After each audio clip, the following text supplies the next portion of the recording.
দেখো গাইস, আপাতত বিয়ারিং বসানো হচ্ছে। আমাদের কাকা কি পদ্ধতি ব্যবহার করবে আমাদের তো জানা নাই, তবুও একটু দেখিয়ে দিচ্ছি। শিক্ষার কখনো শেষ নাই। দেখো কিভাবে বসিয়ে গুটি দিয়ে ঘা মেরে মেরে বসানো হচ্ছে তিনটেকেই।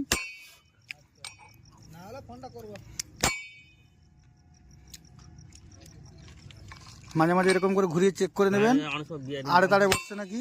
যদি তাড় হয়ে বসে তখন কিন্তু বিয়ারিং জাম হয়ে যাবে, ঘুরবে না। হেল্প করছে তোমাকে বলতে হবে।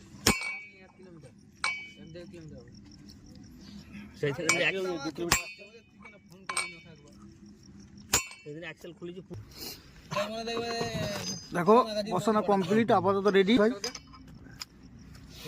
গুটি বাদ দিয়ে আবার একটা অন্য কিছু বস করিয়েছে। আচ্ছা এটা কি করলো? ও চেক করে দেখা হচ্ছে সার ক্লিপটা কত দূরকে যাবে।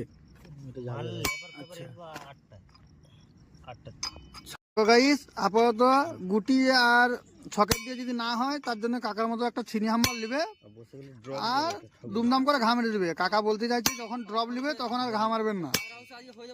হ্যাঁ কি বলছো?